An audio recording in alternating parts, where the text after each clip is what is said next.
کسی زمانے میں سیارہ ڈائجسٹ کے اندر تقسیم ہند کی قبر کی کہانی چھپی تھی کہ قبر کھودتے کھودتے ساتھ والی قبر کھل گئی، تو لوگوں نے دیکھا کہ کفن بھی میلا نہیں ہوا۔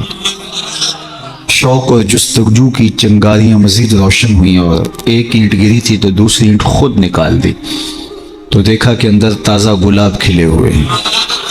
خیر قبر کو بند کیا اور جستجو پیدا ہوئی کہ ہم دیکھیں یہ شخص تھا کون اور اس کی نیکی معلوم کریں تاکہ ہم بھی اس صالحیت کے ماحول میں اپنے آپ کو ڈھال کر کے یہ سعادت پا سکیں۔ تو خیر تلاش کرتے ہوئے اس کی بیوہ مل گئی جو بہت بوڑھی ہو چکی تھی، تو لوگ اس کے پاس گئے کہ تیرے شوہر کی قبر یوں کھل گئی اور ہم نے یہ منظر دیکھا، تو تم بتا سکتی ہو کہ وہ کون سا نیک عمل کرتا تھا؟ تو اس نے ذہن پہ زور دیا، کہا میرا شوہر ایک سادہ سا شخص تھا اور پڑھا لکھا بھی نہیں تھا، لیکن ہاں مجھے یاد آیا اس کا ایک عمل تھا، جب صبح کے وقت وہ مسجد میں جاتا نماز کے لیے تو لوگ قرآن کھول کے بیٹھ جاتے۔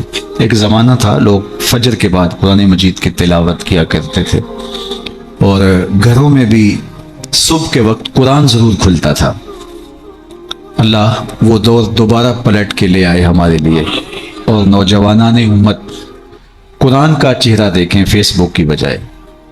تو وہ ایک زمانہ تھا، تو جب سارے لوگ قرآن کھول کے بیٹھ جاتے تو اسے بڑی تکلیف ہوتی کہ کاش میں بھی قرآن پڑھا ہوتا، تو یہ بوجھل قدموں سے گھر پلٹتا اور طاق پہ رکھے ہوئے قرآن مجید کے نسخے کو اتارتا، کھولتا، چومتا، پڑھنا تو آتا نہیں تھا، تو ایک ایک سطر پہ انگلی پھیرتا اور کہتا مالک مجھے پتہ نہیں کیا لکھا ہے، جو لکھا ہے حق لکھا ہے۔ پھر دوسری سطر پہ انگلی رکھتا اور کہتا مالک یہ بھی سچ لکھا ہے۔ پھر تیسری سطر پہ انگلی لے آتا، کہتا مالک یہ بھی سچ لکھا ہے۔ تو اس طرح انگلی پھیرتا چلا جاتا اور یہ کہتا چلا جاتا مالک یہ بھی سچ ہے، یہ بھی سچ ہے، یہ بھی سچ ہے، یہ بھی سچ ہے۔ تو شاید اس کی قبر میں جو چراغاں ہوا ہے، اس کی قبر میں خوشبو پھیلی ہے، گلابوں کا موسم تم نے دیکھا ہے، تو قرآن سے محبت کی اس کے سبب ہوا ہے۔ یار جو قرآن مجید کو پڑھنا بھی نہ جانتا ہو، اس کی زیارت کر کے اس اذعان اور یقین کے ساتھ انگلی رکھ کے کہے کہ یہ اللہ کا سچا کلام ہے، تو اس کی قبر میں خوشبوئیں پھیل جاتی ہیں، اور جس نے ساری زندگی قرآن کی خدمت کی ہو اللہ اس کو کتنی رحمتوں سے نوازے گا اور کتنی کرم نوازیاں اللہ اس کا مقسوم کرے گا۔ ابھی حضرت کی عمر کے حوالے سے بات ہو رہی تھی تو مجھے امام ابو نعیم الاصفہانی سے ایک روایت جو انہوں نے حلیہ میں بیان کی کہ جو شخص 70 سال کی عمر میں انتقال کرتا ہے اللہ اس کے بڑھاپے کا حیا کرتے بغیر حساب کے جنت عطا کرتا ہے، اور جو 80 سال کی عمر میں انتقال کرتا ہے اللہ اسے حق کے شفاعت بھی عطا کرتا ہے، اپنے خاندان کے کتنے لوگوں کی سفارش کر کے انہیں جنت میں لے جائے گا۔ اس لیے ہمارے دین میں بوڑھوں کی عمر کی کثرت کی وجہ سے تکریم کرنے کی تلقین کی گئی ہے، اور ہمارے صوفیہ فرماتے ہیں کہ بڑے کی تعظیم اس لیے کرو کہ اس کی نیکیاں زیادہ ہیں، اور چھوٹے کو اس نظر سے دیکھو کہ اس کے گناہ کم ہیں۔ جب ہم یہ دیکھنا شروع کر دیں گے اور اس طرح سے سوچنا شروع کر دیں گے تو پھر ہمیں کسی شخص میں پاپ اور عیب دکھائی نہیں دیں گے۔ ہمارا مطمع نظر، ہمارا انداز نگاہ یہ ہے کہ ہم دوسروں کی طرف عیب کی نسبت کرتے ہیں اور سمجھتے ہیں کہ ہم دودھ کے دھلے ہوئے ہیں، جبکہ کسی کی طرف انگلی اٹھانے سے قبل یہ سوچنا چاہیے کہ باقی ساری انگلیاں اپنی طرف اٹھ رہی ہیں۔ تو اپنے آپ کو ستھرا بتانے کی بجائے لوگوں کو اس نظر سے دیکھو کہ وہ پاک ہیں، اور اللہ تعالیٰ نے بالخصوص جو میں نے عرض کیا یہ بات ضمناً آ گئی کہ بڑھاپے کا حیا کیا ہے۔ حضرت بایزید بستامی کی 72 سال کی عمر میں ان کا وصال ہوا، تو جب قبر میں گئے تو بعد میں کسی کو خواب میں ملے تو اس نے کہا کہ سناؤ کیا ماجرا ہوا؟ کہا میرے مالک نے مجھے جب حاضر ہوا تو کہا اے بوڑھے بتا میرے پاس کیا لے کر آیا ہے؟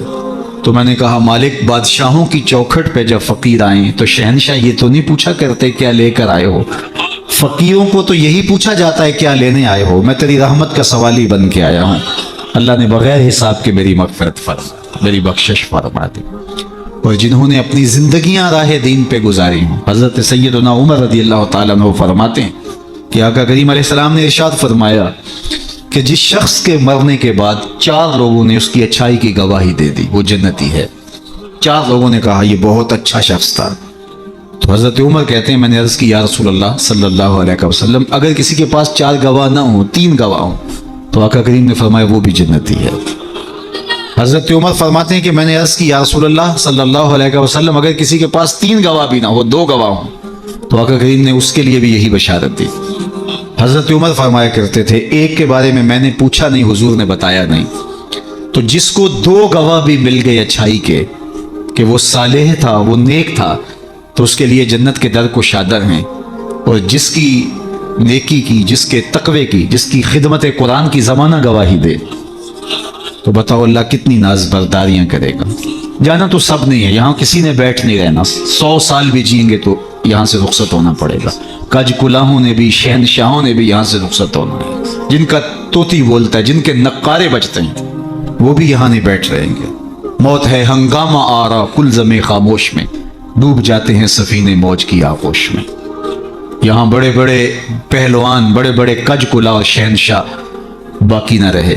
کسی نے دیکھا مقدونیہ میں ایک بوڑھی عورت ایک قبر پہ بیٹھی ہے، تو کہا کہ یہاں کیا کر رہی ہو؟ کہا یہاں میرا بیٹا سکندر دفن ہے۔ اس نے کہا کہ بڑھیا یہاں کئی سکندر آئے اور چلے گئے، تو یہ دنیا یہاں کسی نے نہیں بیٹھ رہنا، سب نے چلے جانا ہے، لیکن جانے کے انداز بھی نرالے ہوتے ہیں۔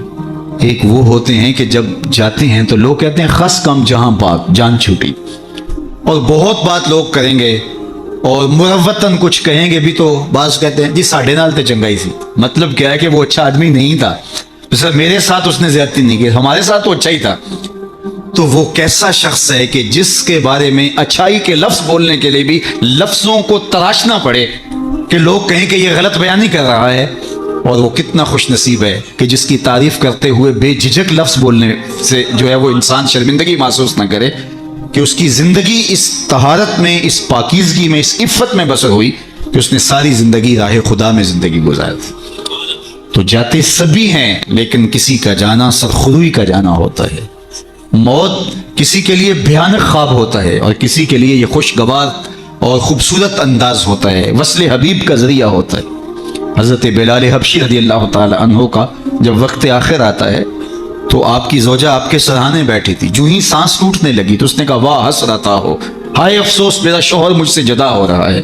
تو حضرت بلال حبشی نے پلٹ کے دیکھا اور اپنی زوجہ سے کہا یہ تم کیا بول رہی ہو؟ کہا ہاں آپ مجھ سے جدا ہو رہے ہیں۔ فرمایا یہ حسرت بڑے لمحے نہیں ہیں، یہ دکھ کی کہانی نہیں ہے، بلکہ میں تو اپنے آقا محمد عربی سے ملنے جا رہا ہوں۔ تو یہ وصل محبوب کا ذریعہ ہے۔ حضرت یعقوب علیہ السلام، حضرت ابراہیم علیہ السلام کے پاس جب ملک الموت آئے اللہ کی طرف سے پیغام لے کر کے، تو انہوں نے کہا کہ میں قبض روح کے لیے آیا ہوں۔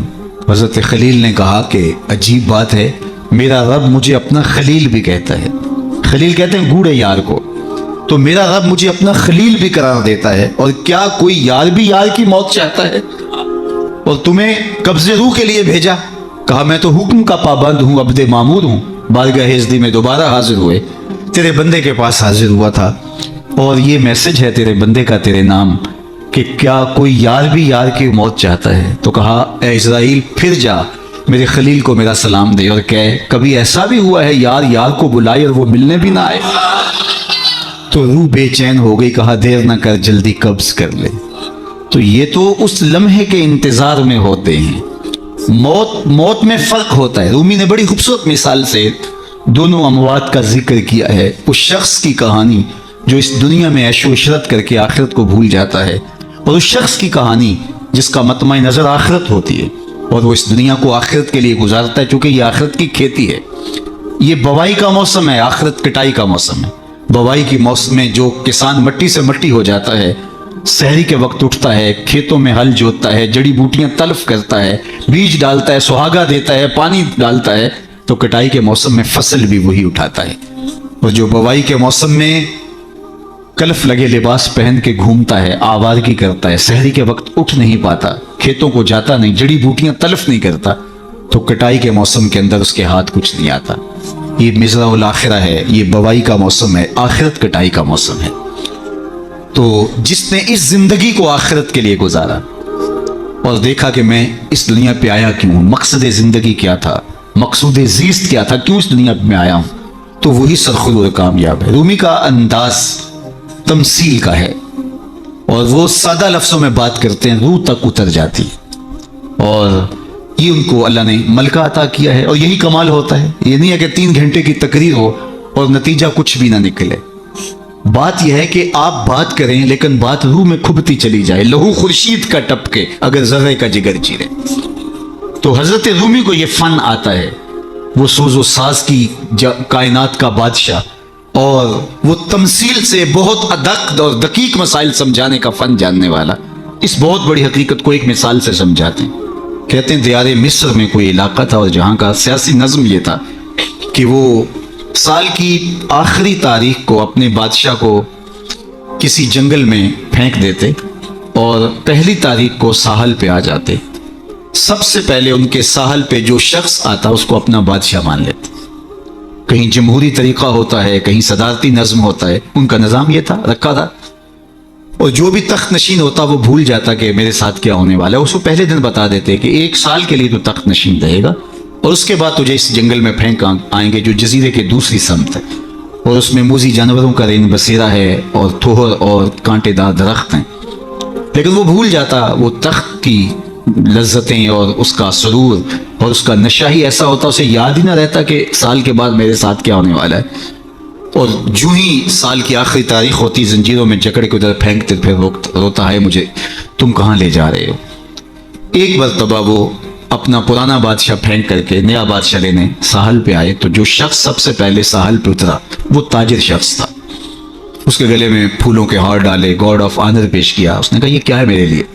کہا کہ یہ ہمارا دستور ہے، ہم سال کی پہلی تاریخ کو یہاں سے حکمران لیتے ہیں اور آخری تاریخ کو دوسری جانب پھینک آتے ہیں۔ اس نے کہا اتنا بھیانک انجام ہے تو میں تمہارا بادشاہ بننے کے لیے تیار نہیں۔ اس نے کہا تو چاہے نہ چاہے باندھ کے بھی تخت پہ بٹھانا پڑا، یہ ہمارا ضابطہ ہے۔ عجیب کہانی۔ اس نے کہا میں تو تاجرانہ غرض سے آیا ہوں، میں تو کوئی امور سلطنت اور سیاست سے آگاہ ہی نہیں۔ اس نے کہا ہمارے بندے لگے قوانین ہیں، اس کے ساتھ آپ نے کام کرنا ہوگا، اور اس نے کہا ہر صورت میں جو ہے وہ تجھے یہ کرنا پڑے گا۔ پھنس گیا۔ اس نے کہا اچھا مجھے یہ بتاؤ کہ سال بھر میری بات تو مانو گے؟ انہوں نے کہا ہاں آپ حکمران ہیں، لیکن آپ قوانین میں تحریف نہیں کر سکتے، ترمیم نہیں کر سکتے، تبدیلی نہیں کر سکتے، البتہ آپ کے انتظامی امور ماننے کے لیے ہم پابند ہوں۔ اس نے کہا ٹھیک ہے کوئی بات نہیں، تخت پہ بیٹھ گیا۔ رومی لکھتے ہیں کہ جو بھی تخت پہ بیٹھتا اور بغیر کسی محنت کے، بغیر کمپین چلائے، بغیر الیکشن لڑے، تو وہ تو پھر بھول جاتا، خوشی سے اور عیش و عشرت کرتا۔ لیکن یہ پہلا شخص تھا، جب تخت نشین ہوا تو اس نے کہا بلدیہ کے ملازمین بلائے جائیں۔ بلائے گئے، کہا جاؤ اس جنگل میں جہاں بادشاہوں کو پھینک کے آتے ہو وہاں کے کانٹے اور جھاڑیاں کاٹو، اور پولیس کے کمانڈوز بلائے، کہا جاؤ وہاں جا کے جو موذی جانور ہیں ان کو قتل کر دو۔ معمار بلائے، کہا جا کے وہاں خوبصورت محل بناؤ۔ مالی بلائے، وہاں جا کے باغ لگاؤ، پھل لگاؤ، پھولدار، سایہ دار، ثمردار درخت لگاؤ۔ حکومتی مشینری، پوری حکومتی مشینری اس باغ کے کانٹے دار درخت کٹوانے، وہاں کے موذی جانور قتل کروانے، اور وہاں کنویں کھدوانے، محل بنوانے اور پھلدار، پھولدار، سایہ دار درخت لگانے میں صرف کر دی۔ جب سال کی آخری تاریخ ہوئی تو وہ جنگل جہاں بادشاہوں کو پھینکا کرتے تھے وہ جنگل نہیں رہا تھا، وہ ایک باغ بن چکا تھا۔ اور یہ زنجیریں لے کر آئے تو اس نے کہا مجھے زنجیریں نہ پہناؤ، میں خود چل کے جانے کے لیے تیار۔ اس لیے اس تخت پر بیٹھ کر کے وہ اپنے لشکر بھیج کے وہاں کے کانٹے، وہاں کے تھوہر، وہاں کے موذی جانور، وہاں کے خطرناک جانور جن کا وہاں رین بسیرا تھا ان کو کاٹتا رہا، قتل کرواتا رہا۔ تو اس نے کہا کہ میں خود چل کے جانے کے لیے تیار ہوں۔ رومی کہتے ہیں جو کافر ہے وہ دنیا کے تخت پہ، جو فاسق اور بدکار ہے وہ دنیا کے تخت پہ موج کرتا ہے، اور جب وقت آخر آتا ہے تو اس کو جب زنجیروں میں جکڑ کے لے جانا چاہتے ہیں فرشتے تو وہ کہتا ہائے مجھے کدھر لے جا رہے ہو۔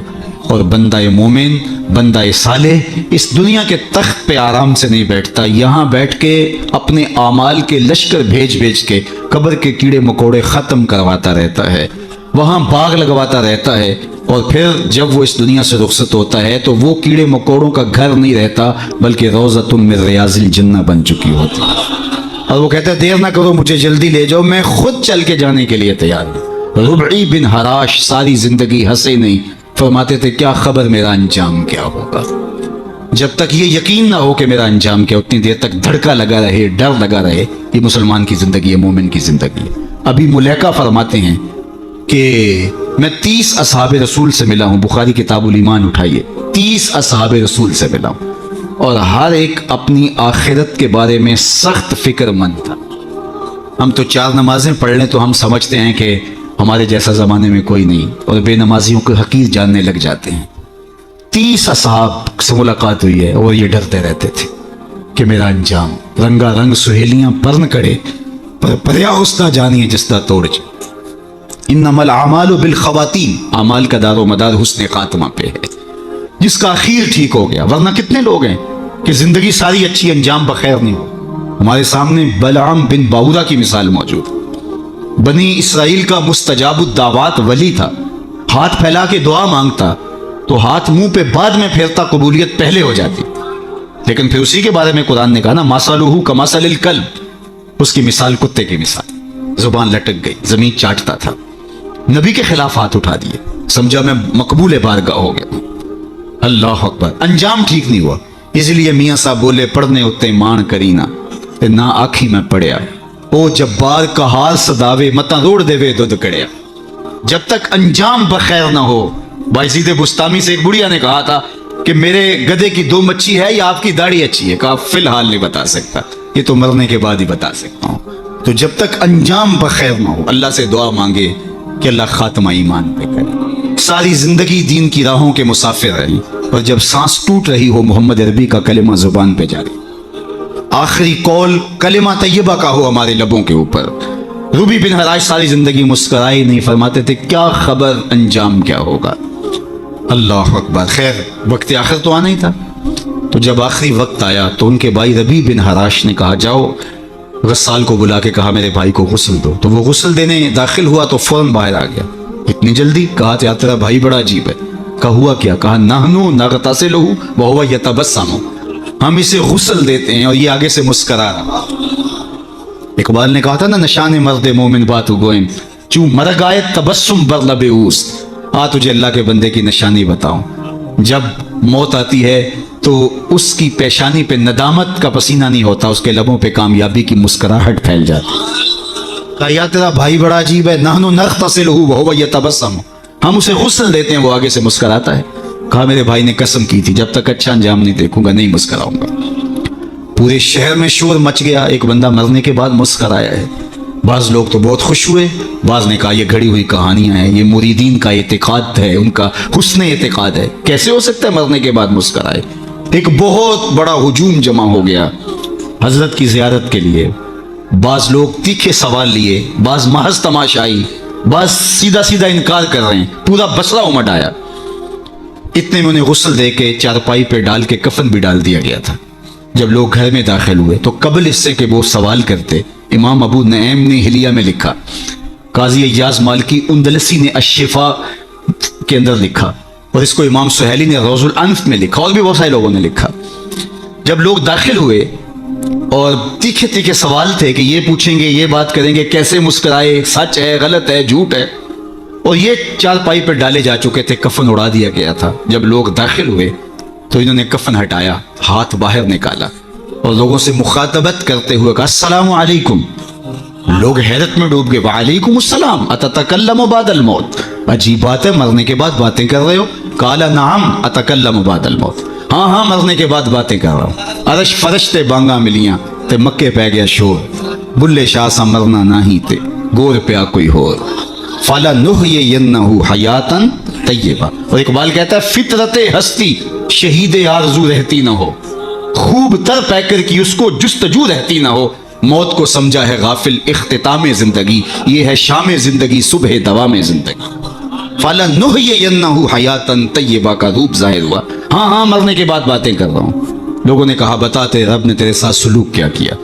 تو ربی بن حراش جو فوت ہو گئے وہ بول کے کہہ رہے استقبلنی ربی غیر غضبان واستقبلنی بروح و ریحان، اس کے قدرت والے چہرے پہ کوئی غصہ نہیں تھا، اس نے روح و ریحان کے پھول میرے گلے میں ڈالے، لوگوں نے باتیں پوچھنا شروع کر دی. شکر ہے کوئی مرنے والا بول پڑا, کوئی ادھر کی بات کر رہا ہے, ادھر کی بات پوچھ رہا ہے. جب سلسلہ کلام طول پکڑنے لگا تو ربی بن حراش لکھتے ہیں, ربی بن حراش کہتے ہیں کہ اجلوا بی ولا تؤخروا بی لان ابا القاسم ينتظر علی الصلاۃ, دیر نہ کرو مجھے جلدی قبرستان میں لے جاؤ, تم مجھے باتوں میں لگا رہے ہو, امام الانبیاء میرے جنازے کا انتظار کر رہے ہیں.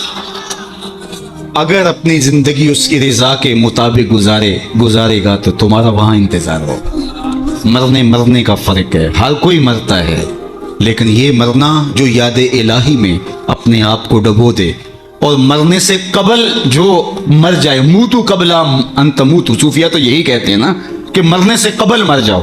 تو جب مرنے سے ہی قبل مر جائے تو الجبرے کا قاعدہ ہے نا کہ نفی جب نفی سے ضرب کھاتی ہے تو جمع کی صورت میں جواب آتا ہے. تو جو پہلے ہی مرا ہوا تھا, اپنے آپ کو, اپنے نفس کو اس نے مار دیا, اپنی خواہشات کو ترک کر دیا, تو وہ موتو قبل ان تموتو کے زمرے میں تھا. تو پھر موت کو موت آئی تو نفی سے ٹکرائی تو حیات بن گئی, تو یہ حیات طیبہ کی صورت بن کے سامنے آئی اور ابری. اس لیے اللہ والے قبروں میں جا کر بھی جو ہے وہ ایک حیات طیبہ اور ایک زندگی, پاکیزہ زندگی کا نور پاتے ہیں, اور اللہ تعالیٰ ان کے ذریعے سے لوگوں کی فیض رسانی کا سامان کرتا ہے. ورنہ دنیا کے اوپر آئے, آ کے چلے گئے, آج ان کا نام و نشان بھی نہیں ہے. جن کے طوطی بولتے تھے, نقارے بجتے تھے, آل ساسان 3150 سال ایران پہ حکومت کرتے رہے, آج آل ساسان کا دنیا نام بھی نہیں جانتی. مشتاق نے کہا تھا, مٹ گیا مشتاق دل سے رنگے یاد رفتگاں, پھول مہنگے ہو گئے قبریں پرانی ہو گئی. قبروں کے نشان بھی یاد نہیں ہوتے. پوتے کو لے کر کے دادا جاتا ہے, تمہارے پردادا کی یہاں کر کے کہیں قبر ہوتی تھی, اور قبر بارش کے آثار مٹا چکے ہوتے ہیں, وہ ڈھونڈتا پھرتا ہے قبر کہاں تھی, نشان بھی باقی نہیں رہتے. لیکن جنہوں نے اپنی زندگیاں اللہ کے نام پہ گزاری ہوتی ہیں, دیکھیے ہزار سال بیت گئے, آج بھی ان کی قبر پہ چراغاں, کیسی رونقیں اور کیسی تازگی اور کیسی فرحتیں. آپ لاہور جاتے ہیں نا تو راوی کے اس پار جہانگیر کا مقبرہ ہے, وہاں دن کو جائیں یا شام کو آپ کو حسرتیں برستی دکھائی دیں. اب ایک پارک بن گیا جس کے دم سے تھوڑی سی رونق ہے, لیکن احاطہ مزار پہ اگر آپ جائیں تو وہاں آپ کو قرآن پڑھنے والے لوگ موجود نہیں ملیں گے, تاش کھیلنے والی ٹولیاں بیٹھی نظر آئیں گی. وہاں آپ کو تازہ گلاب نہیں ملیں گے, وہاں آپ کو جانوروں کی بینٹیں پڑی ہوئی نظر آئیں. وہ مطلق العنان حکمران بر صغیر پاک و ہند کا آج حسرتیں برس. بالکل اس کے ساتھ ملکہ نور جہاں کا مقبرہ ہے. جب بادشاہ تخت پہ بیٹھتا تھا تو ملکہ پیچھے بیٹھتی تھی, اور بادشاہ کا فیصلہ اسے کوئی پسند نہیں ہوتا تو پیچھے سے کمر ٹھونکتی, بادشاہ فیصلہ تبدیل کر دیتا. جس کے اشارہ ابرو پر ہندوستان کی تقدیر کے فیصلے لکھے تھے, نیچے اندھیرے میں اس کی بھی قبر ہے. اور ان کی اپنی بیٹی زیب النساء کا شعر لوح مزار پہ کندہ ہے, بر مزار ماں غریباں نہ چراغے نہ گلے, نہ پرے پروانہ سوزت نہ صدائے بلبلے. ہم غریبوں کی قبر پہ نہ کوئی چراغ جلانے آئے گا, نہ کوئی پھول ڈالنے. آج غریب بنے ہیں, جو بر صغیر کی پوری راجدھانی کے مالک تھے آج غریب بنے. بر مزار ماں غریباں, یہ شہزادی کا شعر ہے. بر مزار ماں غریباں نہ چراغے نہ گلے, نہ پرے پروانہ سوزت نہ صدائے بلبلے. نہ بلبل گیت گانے آتا ہے اور نہ پروانہ پر جلانے آتا ہے. یہ میں بادشاہوں کی کہانی سنا رہا ہوں, یہ راوی کے اس پار کی کہانی ہے. اب راوی کا پل پار کر جائیں. ایک لوح مزار ادھر بھی ہے, یہاں تو لکھا ہے بر مزار ماں غریباں نہ چراغے نہ گلے, اور وہاں لکھا ہے گنج بخشے فیض عالم مظہر نور خدا, نہ کساں را پیر کامل کاملاں را رہنما. اب میں نے اور آپ نے دیکھنا ہے ہم کس زمرے میں آنا ہے, کن کے ساتھ جڑنا ہے, کن سے وابستگی اختیار کرنی ہے, کس دائرے میں آنا ہے. سلطنت روم کا شہنشاہ, اس دور کی سپر طاقت. لیکن اگر میں آپ سے پوچھوں جس زمانے میں میرے حضور آئے تھے اس زمانے کے خاقان کا نام کیا ہے, تو آپ میں سے کوئی بتا سکتا ہے؟ میں علماء کو چھوڑتا ہوں, تاریخ کا گہرا مطالعہ کسی کا ہو تو الگ بات ہے, لیکن اگر پوچھوں جس دور میں میرے حضور آئے اس دور کے خاقان کا نام کیا تھا, شاید کوئی نہ بتا سکے. اچھا میں پوچھتا ہوں اس دور کے کیسر کا نام کیا تھا؟ اس دور کا ٹرمپ تو وہی تھا نا, لیکن آج اس کا نام کوئی بھی نہیں جانتا. چلو میں پوچھتا ہوں اس دور کے کسرا کا نام کیا تھا؟ سوائے تاریخ کے طالب علموں کے کوئی نہیں بتا سکے گا. چلو میں یہ پوچھتا ہوں, اور اس مجلس میں موجود سب سے کم عمر بچے سے پوچھتا ہوں کہ جس زمانے میں میرے حضور آئے میرے حضور کے مؤذن کا نام کیا؟ تو وہ سر اٹھا کے بلال حبشی کا نام لے گا. یار اس دور کی سپر طاقت کے مطلق العنان حکمران کا نام تو زمانے کو یاد نہیں. کیسر کا نام, کسرا کا نام, خاقان کا نام زمانے کو یاد نہیں ہے. لیکن بلال حبشی کا نام آج بھی سینوں پہ لکھا ہے. تو اقبال تڑپ کے بولا، اقبال یہ کس کے عشق کا فیض عام ہے، رومی فنا ہوا حبشی کو دوام. شہنشاہ روم کا نام بھی زمانے کو یاد نہیں، رومی فنا ہوا حبشی کو دوام ہے، تو دوام محمد عربی کے قدموں میں ہے. سارا نور اسی چوکھٹ پہ ہے، سارے اجالے اور ساری روشنیاں حضور علیہ السلام کے قدموں سے پھوٹتی ہیں. تو جب سارا نور ملتا ہی یہاں سے ہے، سارے اجالے اسی دہلیز سے خیرات کی صورت میں میسر آتے ہیں، تو وہ اپنی ساری زندگی حضور کے نام پہ لگا. اقبال کے سارے کلام کا رس نچوڑیں تو جو خلاصہ نکلتا ہے وہ یہ ہے، بمصطفیٰ برساں خیش را کے دی اماؤس، اگر بہو نہ رسیدی تمام بولا بیز. اگر اپنے آپ کو کھینچ کے تو حضور کے قدموں تک لے گیا تو زندگی کا سارا جمال تجھے نصیب، اور اگر تو حضور کے قدموں تک نہیں پہنچ سکا تو کلمہ پڑھ کے بھی ابو لہب کا ابو لہب ہی رہے. آئیے میں اور آپ اپنے آپ کو کھینچ کے حضور کی چوکھٹ پہ لے آئیں، حضور کی دہلیز پہ لے آئیں. ہمارے یہ سادات، یہ علماء، یہ پیران عظام، یہ بزرگان دین اسی پیغام کو لے کر کے میدان عمل میں موجود ہیں. اپنی زندگیاں انہوں نے اسی لیے وقف کی ہیں کہ لوگوں کو حضور سے جوڑا جائے، حضور سے وابستگی، آقا کریم سے دل بستگی، حضور سے تعلق خاطر قلبی ربط پیدا ہو جائے. اور یہ جتنا مضبوط ہوگا زندگی اس قدر ہی جمال پرور ہوتی چلی جائے گی. اللہ جل شانہ اپنی خاص عنایات کا حظ وافر اس آستان نور پہ شامل فرمائے، اور ہمارے قبلہ شاہ صاحب زیدہ مجدوہ کو، ان کے برادران کو، ان کے خاندان کے جملہ افراد کو والد گرامی کے سائے کے اٹھ جانے سے جو کمی پیدا ہوئی، واقع ہوئی، اللہ اس پر انہیں توفیق صبر دے. ویسے تو والدین کی روحانیت ہمیشہ اولاد کے سر پہ رہتی ہے، اور ان کی برکتیں ہمیشہ اولاد کو نصیب ہوتی ہیں، اور اولاد اگر صالح ہو تو ماں باپ کو ان کی برکتیں جو ہے وہ نصیب ہوتی ہیں. جو 3 چیزیں چھوڑ کر جاتا ہے کوئی شخص، جو خاص طور پہ ایک حدیث میں آئی، اس میں وہ ولد صالح یدعو لہ، وہ اولاد ہے جو ماں باپ کے لیے دعائیں کرتی ہے. تو مجھے بتاؤ وہ والد کتنا خوش نصیب ہے جو اس مسجد کے قرب میں لیٹا ہوا ہے، کہ جن کی اولاد اور ان کے ماننے والے ان کے لیے دعاؤں کے سلسلے کو کبھی رکنے نہیں دیتے، اور کس قدر ان کے لیے محبتوں کی خوشبو اور پیار کی مہک ہے جو پھیلتی رہے گی. اور ان کی قبر میں ان کے اپنے جو ہے وہ لے جائے ہوئے اعمال اور قرآن کی محبت اور حضور سے نسبی نسبت وہ ان کے لیے کافی ہے. لیکن یہ اولاد کی طرف سے تحفہ روزانہ پھولوں کی شکل میں، گجروں کی صورت میں اور دعاؤں کی شکل میں جو ان کو پہنچتا رہے گا تو وہ کتنے آسودہ ہوں گے، کتنے خوش ہوں گے، اور برزخ کے جہان کے اندر جو ہے وہ اپنے دوسرے لوگوں کو کس طرح فخر سے کہہ رہے ہوں گے کہ یہ آج تحفہ میری اولاد نے مجھے بھیجا، یہ صبح کو بھی بھیجا تھا، دوپہر کو بھی بھیجا ہے، شام کو بھی بھیجیں گے، اور وہ وہاں بانٹتے رہیں گے اور نور و نکھت پھیلاتے رہیں گے. اس طرح اپنی اولادوں کو نیکی کی اور صالحیت کی راہوں پہ لگاؤ کہ مرنے کے بعد تمہاری قبر میں بھی چراغاں، ورنہ ایسا نہ ہو کہ تمہاری اولاد تمہارا جنازہ بھی نہ پڑھ سکے. میں کتنے لوگوں کو جانتا ہوں جن کی اولاد نے اپنے ماں باپ کا جنازہ نہیں پڑھا. آپ کہیں گے یہ بہت بد قسمتی ہے، ہم نے تو نہیں سنا. ایسے لوگوں کو آپ بھی جانتے ہیں. یہ وہ لوگ ہیں جنہیں جنازہ آتا نہیں ہے، اور ساری زندگی لوگوں کے جنازوں میں رسماً کھڑے ہوتے ہیں. پھر ایک دن وہ رسم اپنے باپ اور اپنی ماں، اپنے بھائی، اپنی بیوی، اپنے بچوں کے لیے بھی ادا کرنا پڑتی ہے. اور مجھے بتاؤ وہ شخص کتنا بدبخت ہوگا کہ جو اپنے باپ یا اپنی ماں کے جنازے پہ کھڑا ہو جنازہ نہیں پڑھ پاتا، رسماً کھڑا ہے دکھلاوے کے لیے. اور وہ کتنا خوش نصیب باپ ہے جس کا جنازہ اس کا بیٹا پڑھا رہا ہے، جس کے لیے اس کا بیٹا دعائیں کر رہا ہے، اور اس کا بیٹا اس کے لیے سحری کے وقت اٹھ کے آنسو بہا کے مغفرت و بخشش اور غفران کی التجائیں اللہ کی بارگاہ میں پیش کر رہا ہے. تو اپنی اولادوں کو صالحیت کے سائے میں لاؤ، نیک لوگوں کی صحبت میں رکھو، پاک لوگوں کے پاس بیٹھنا اٹھنا سکھاؤ، ان کو دین کی تعلیم دلواؤ اور ان کو اچھے کردار کا حامل بناؤ، تاکہ قبر میں بھی چراغاں رہے اور دنیا کے اندر بھی سکھ اور قرار اور تسکین نصیب ہو.